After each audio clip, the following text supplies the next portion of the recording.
Good morning, everybody. Welcome to the AM Report for Haps News, the network of now. I'm Alex Mahajer. It's Wednesday, January 13th, and right now, as we speak, the United States House of Representatives is on the floor of the House debating the impeachment of Donald Trump, and they will vote to impeach Donald Trump today, making Donald Trump only the first president in American history to be impeached twice. We're going to cover all of these updates and all of today's top headlines. We're going to discuss all of the movement to punish those involved with the Capitol insurrection last week. All of this and more on the AM Report.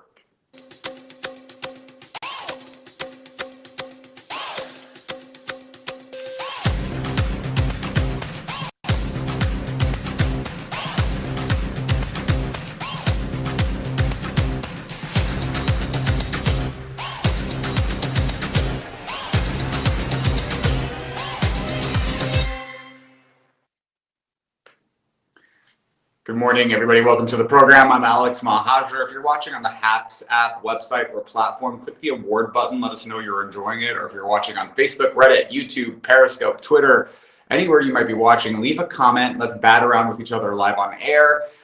Thank you, everyone who's joining already. It's good to see you all this morning. Lots of comments. Good morning, good morning, good morning. Good to see you all. Thank you. Really glitchy, so someone says. I think there's some issues with the Haps servers this morning, so apologize if we're a little glitchy, but good to see you regardless. This morning we've got a lot of headlines to cover, so we're going to jump right into it. The House has passed a resolution calling on Mike Pence to invoke the 25th Amendment, and almost simultaneously Mike Pence sent a letter to House Speaker Nancy Pelosi telling her that he will not invoke the 25th Amendment to remove President Trump from office. I'll note it is January 13th. Inauguration Day is next week. It's in a week from today, on the 20th. And so the letter from Pence is sort of more cowardice from the Republican Party. I think that the tone of the letter really very much so says, hey, I know that this guy did the wrong thing here, but let's just get this next 7 days over with. Here's the letter Mike Pence wrote to House Speaker Nancy Pelosi. In it, he says, the 25th Amendment was designed to address presidential incapacity or disability. So he's sort of punting on this and at the very end saying he will do his part in good faith with the incoming administration to ensure an orderly transition of power. So help me God. Mike Pence, Vice President of the United States. And because of that, the House is going to move today to impeach, and they will impeach.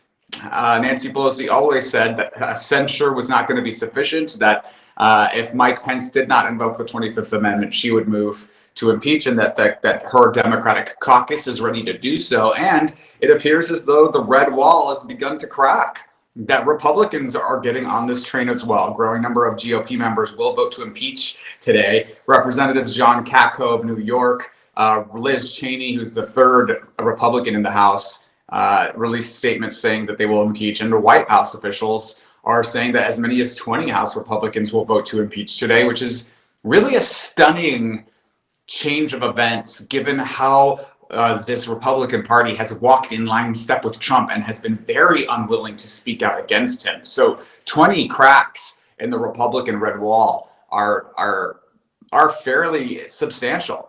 And it's not just that.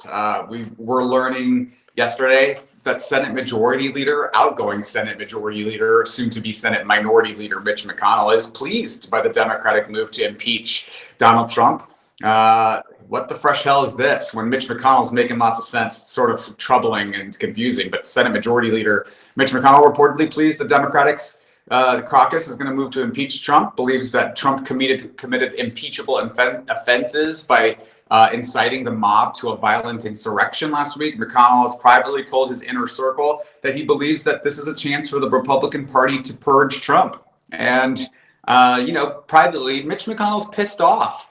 He's pissed off that in a matter of 4 years, Trump went from having a completely controlled Republican government to losing the House in 2018, and then losing the presidency in 2020, and then in a special election in January, lost the Senate. And it is Trump's fault, and it is Trumpism coming to an end.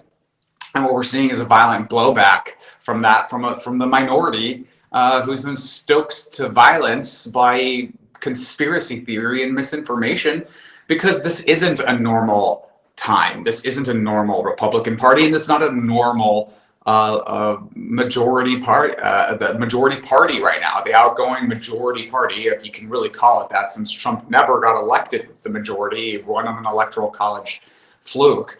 But we need two healthy functioning parties in order to have a healthy republic in the United States, and this is not